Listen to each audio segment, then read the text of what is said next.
So my name is Mark Roberts. I'm a Senior Urban Economist at the World Bank. Based here in Washington, D.C., I'm part of the World Bank's global practice on social, urban, rural, and resilience. The pressing challenges for South Asian cities really relate to the tidal wave of urban population increase that has been occurring within the region. For example, between 2000 and 2011, the region's towns and cities added about 130 million people to the populations. And with this huge increase in population within cities, we've seen various types of congestion pressures, basically. Pressures of urban population not only on transport systems, but on land, on housing markets, also on the environment, as well as basic urban services more generally. So I think there's four broad sets of policy areas that we can think about when it comes to addressing these challenges of the pressure of urban population on land, housing, basic urban services, infrastructure, the environment. And these four sorts of policy areas are connectivity, both connectivity between cities to build a system of cities, intra-city connectivity, connecting people better to jobs within cities. A second policy area is to have improved spatial planning within cities to plan for the growth of the cities, both on the periphery and in core urban areas. And the third area is really the governance issues and challenges.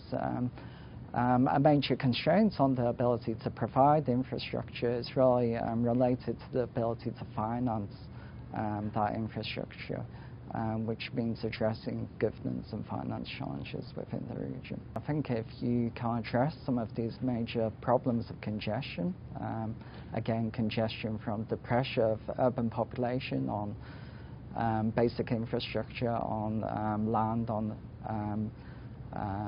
housing, then you'll be able to increase, for example, the supply of affordable housing within cities and make land cheaper, make housing cheaper, make it more accessible, which basically benefits mostly the underserved. I think within South Asia there's 130 million people who currently live in informal, underserviced settlements, and so really addressing these constraints in land and housing markets will benefit both economic growth, also the basic living conditions of particularly the poor. So if we look at local decision makers, really it comes down to the provision of basic urban services, being able to effectively deliver those urban services.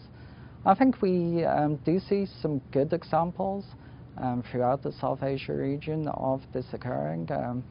One example is Thimphu in Bhutan. Thimphu is the capital city in Bhutan, where the mayor has managed to do an excellent job in relatively constrained circumstances in improving livability within the city, basically by being very proactive and very hands-on as a local decision maker. And really, the role of the national government is more, to some extent, to set the appropriate framework in which lower levels, lower tiers of governments can operate, particularly the appropriate governance and kind of finance framework within which they can operate, and the more general environment of regulation in which urban development is able to occur. That really constrain their ability to provide basic urban services, and we almost need a two-pronged strategy. There needs to be efforts to improve own source revenues within cities, the revenues that can be raised locally. Traditionally in developed countries, much of that comes from property taxation. This is much more difficult in developing countries, including in South Asia, because you need the appropriate systems in place. So building the own source revenue capacity. And then also there's always going to be a role, I think, for transfers from the central government to help plug gaps in some extent, particularly in smaller, more medium-sized cities. Large cities can most probably sustain themselves through own source revenue, but that is unlikely to be possible for smaller places. Well, when it comes to resolving urban governance issues, we really see these as being fundamental to addressing some of the main urban development challenges within the region. And in our flagship report on urbanization, which we published last year, we see really three fundamental deficits when it comes to urban governance. There's an empowerment deficit.